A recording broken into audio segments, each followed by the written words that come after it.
জানিয়ে রাখি যে আজ শুক্রবার ভোরে এখানে ভয়াবহ অগ্নিকাণ্ডের ঘটনা ঘটেছে এই ওমর আলী মার্কেটে, যেখানে প্রায় অর্ধশতাধিক দোকান একেবারে পুড়ে ছাই হয়ে গেছে। অবশিষ্ট কোনো সম্পত্তি আসলে ব্যবসায়ীরা রক্ষা করতে পারেনি।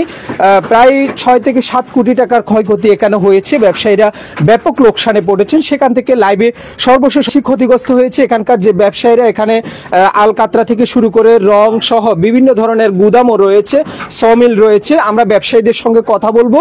এই ভোরের আগুন আসলে অনেক ব্যবসায়ীকে নিঃস্ব করে দিয়েছে। ব্যবসায়ীরা সর্বশান্ত হয়ে পড়েছেন, তাদের অনেক লাখ টাকার লস হয়েছে। প্রাকৃতিক পানির উৎস না থাকায় ফায়ার সার্ভিস এখানে আগুন নেভাতে অনেকটা ব্যাক পেতে হয়। ফায়ার সার্ভিস চট্টগ্রামের সহকারী পরিচালক দেখতে পাচ্ছি। আমরা এখন কয়েকজনের সঙ্গে কথা বলবো। একটু বলবেন আসলে এই দোকানের মালিক আপনি? আপনার মালিকের ভাই। আপনার নাম কি? আমার নাম দেবু। আচ্ছা, বলবেন আসলে এই যে আগুনে পুড়ে গেছে কিভাবে ঘটেছে ঘটনা এবং কতক্ষণে, সার্বিক বিষয় বলবেন। 4:30 নাগাদ শর্ট সার্কিট করতে আগুনের সূত্রপাত ঘটে। এর মধ্যে আগুন ফায়ার সার্ভিসও আসছে। ফায়ার সার্ভিস আস্তে আস্তে পানি সংকটের কারণে সব জায়গায় আগুন ছড়িয়ে পড়ে। আমাদের মালামাল সব ক্ষতি হয়ে গেছে। আমরা একদম নিঃস্ব হয়ে গেছি। আমাদের ব্যবসা বাণিজ্য করার সেরকম কোনো উপক্রম নয়। এই অবস্থা হয়ে গেছে এখন আমাদের এখানে। কত লাখ টাকা মাল ছিল? আমার এখানে 50 হতে 55 লাখ টাকার মতো মাল ছিল। এই মার্কেটে কতগুলো দোকান? এই মার্কেটে আমাদের এই লাইন থেকে প্রায় 11টা দোকান ক্ষতিগ্রস্ত হয়েছে। পিছনে সোয়ামিল করা হয়েছে, এরপরে পিছনে সোয়ামিল ক্ষতিগ্রস্ত হয়েছে। আগুনের যে ভয়াবহতা সেটি কেমন ছিল? অনেক তীব্রতা ছিল। কারেন্টের বিদ্যুৎ সহ এখানে সংযুক্ত ছিল। মানে তাপমাত্রা বাড়তির জন্য সেখানে আমরা এখানে প্রবেশ করতে পারি নাই। দোকানের এমন ক্ষয়ক্ষতি হয়েছে যে দোকান থেকে আমরা খাতাপত্র পর্যন্ত বের করতে পারি নাই, আশেপাশে আসতে পারি নাই। আর পানির আমাদের উৎসটা আমাদের এখানে এই মার্কেটের মধ্যে পানির সমস্যাটা আছে, প্রকট পানির সমস্যা। পানি আশেপাশে কি কোনো পুকুর নেই? আশেপাশে পুকুরও নাই।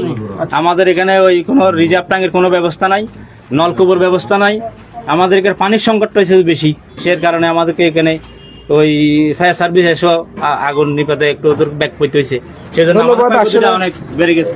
একজন রঙের একটি হার্ডওয়্যার দোকান থেকে আমরা মালিকের সঙ্গে কথা বলেছিলাম। এরপর আমরা আরো কয়েকজন ব্যবসায়ীর সঙ্গে কথা বলবো। তারা আমাদেরকে জানাবেন যে আপনার কি দোকান ছিল এখানে? কোকারেজের দোকান। কয় লক্ষ টাকার ক্ষয়ক্ষতি হয়েছে? আমার প্রায় 20-22 লাখ টাকার মতন ক্ষয়ক্ষতি হয়েছে। একটা মালও বের করতে পারিনি। আপনি কি দেখেছেন এসে আগুন যখন লাগে? আগুন যখন লাগে এসে দেখতেছে সবগুলা মানে ছাই হয়ে গেছে। এটাও ছাই ধরছিল, ওদিকে যাইও ধরছিল। ফায়ার সার্ভিস এসে তো দেখতেছি যে মানে পানির মাত্রাছে। প্রথমে কোনো কিছু রক্ষা করা যায়নি, একদম একটা টাকাও নিতে পারিনি, মানে একটা টাকা মালও নিতে পারিনি। আচ্ছা আচ্ছা। তো আপনার পরিবার তো চলতো এই দোকান দিয়ে, এখন কিভাবে কি করবেন? এটা তো আল্লাহর উপর। আচ্ছা আচ্ছা। আপনারা কি চান এখন ব্যবসায়ীরা? আমরা চাই যে যাতে ভবিষ্যতে বা কোনো দুর্ঘটনার আগে ফায়ার সার্ভিস, আর বিশেষ করে যখন মানে এখানে লোকজন ছিল, ইলেকট্রিশিয়ানদেরকে কল দিছিল যে বলতেছে যে আপনারা লাইনটা বন্ধ করেন, কিন্তু ওনারা বন্ধ করে নাই। বলতেছে যে ফায়ার সার্ভিস আসলে বা ফায়ার সার্ভিস বললে কল দিবে, বন্ধ করবে। কিন্তু হ্যাঁ, আরো বেড়ে যায়। প্রথমে অল্প ছিল বলে, তখন ওনারা চেষ্টা করতেছিল, কিন্তু মানে কারণের জন্য, লাইনের জন্য সেটা কি করতে পারে নাই, প্রতিরোধ করতে পারে নাই। আচ্ছা, আমরা দুজন মালিকের সঙ্গে কথা বললাম যে যেমনটি জানিয়েছেন যে আসলে বিদ্যুৎ অফিসে ফোন করলে তারা আসলে লাইনটি সংযোগ বিচ্ছিন্ন করেনি। ফায়ার সার্ভিসেরও আগুন নেভাতে অনেক বেশি ব্যাক পেতে হয়েছে। আমরা একটু আপনার সঙ্গে কথা বলবো। আপনার কি কোনো দোকান ছিল এখানে? ছিল, দোকান ছিল আমাদের অ্যালুমিনিয়ামের দোকান। আচ্ছা, কয় লক্ষ টাকার ক্ষয়ক্ষতির মুখে পড়লেন? প্রায় 60 থেকে 70 লাখ টাকার উপরে হবে। আরো 60 থেকে 70। আগুন তো সবকিছু শেষ করে দিয়েছে। এখন আসলে আপনার বক্তব্য কি? এই ক্ষতি কিভাবে পোষাবেন? বা উপরওয়ালাই জানে। যদি সরকারি কোনো সহযোগিতা আসলে, এটা তো বলতে পারবো না। উপরওয়ালাই জানে। সূত্রপাত কোথা থেকে হয়? এই কন্যার থেকে আসে। এখন কোথায় থেকে তো আমি তৎক্ষণাৎ ছিলাম না, বাট বাকিদের থেকে জিজ্ঞেস করেছি, এই কন্যার থেকে এসেছে আগুন। আপনার নাম? মোহাম্মদ নাজিমুদ্দিন। আপনার প্রতিষ্ঠানের নাম? মোহাম্মদ অ্যালুমিনিয়াম। আচ্ছা, মোহাম্মদী অ্যালুমিনিয়াম মোহাম্মদ নাজিম উনি বলছেন যে একেবারে আসলে সব কিছুই শেষ হয়ে গিয়েছে। আপনারা দেখছেন দর্শক, এখানে সবগুলো টিন আসলে পুড়ে কালছে আর রূপ ধারণ করেছে। পিছনে একটি কাঠের সমিল রয়েছে, সেখানে মূল্যবান কাঠ রয়েছে, অনেক লাখ লাখ টাকার কাঠ আসলে একেবারে পুড়ে ছাই হয়ে গিয়েছে। এদিকে যদি আমরা একটু দেখাই যে অ্যালুমিনিয়ামের যে দোকানটি, সেখানে অনেক মূল্যবান জিনিসপত্র আসলে রয়েছে, সবগুলো এগুলো পাইকারি দোকান, তাই তো?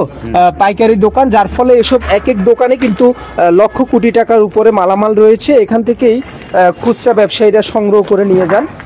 ওমর আলী মার্কেট এটি অনেক পুরনো একটি মার্কেট, কোতোয়ালি থানাধীন আসাদগঞ্জ এই ওমর আলী মার্কেট।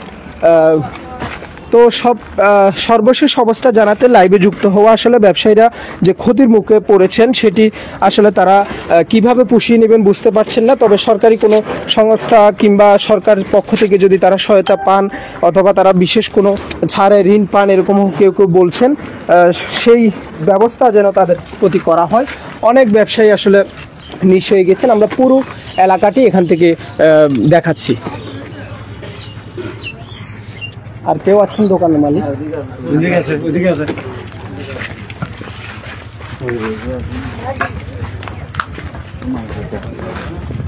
বসে আছেন উনি? আচ্ছা, আমরা আরেকজন মালিকের সঙ্গে কথা বলবো। একটু বলবেন আপনার কিসের দোকান ছিল? আসসালামাইকুম, আমার অ্যালুমিনিয়ামের দোকান এটা। জি, এদিকে দাঁড়ান। অ্যালুমিনিয়াম পুড়ে গেছে? হ্যাঁ, পুড়ে গেছে। আচ্ছা, কয় লক্ষ টাকার ক্ষয়ক্ষতি হলো? আমার হবে তো প্রায়, আমার 2-3 টন মাল পুড়ে গেছে উপরে ছাদে। 2-3 টন না? এখানে কিসের কিসের দোকান আছে এই মার্কেটে? এখানে প্রচুর মাল ক্ষতি হয়েছে। দোকানগুলো কিসের কিসের মার্কেটে? অ্যালুমিনিয়াম মার্কেট এটা হচ্ছে ডেক্সির দোকান আচ্ছা আছে। আচ্ছা, বেশিরভাগই অ্যালুমিনিয়ামের জিনিসপত্রের দোকান, এছাড়াও আরো রঙের দোকান, হার্ডওয়্যার দোকান, বিভিন্ন ধরনের পোকারিজের দোকান রয়েছে। সব মিলিয়ে এটি একটি পাইকারি মার্কেট, তাই তো? দেখতে পাচ্ছেন যে ব্যবসায়ীরা আসলে ভিড় করছে, তাদের এখন আহাজারি করা কিংবা আসলে হতাশা ছাড়া আর কিছুই নেই। অনেকগুলো মালামাল আসলে তছনছ হয়ে গিয়েছে, কিছু মালামাল একেবারে পুড়ে ছাই হয়ে গিয়েছে, যেগুলো আর ব্যবহার কিংবা বিক্রির উপযোগী নয়। এগুলো এখন ওনারা স্ক্র্যাপ হিসেবে হয়তো সামান্য মূল্যে বিক্রি করতে পারবেন। তো আসাদগঞ্জ কোতোয়ালি থানাধীন এই ওমর আলী মার্কেট থেকে এই ছিল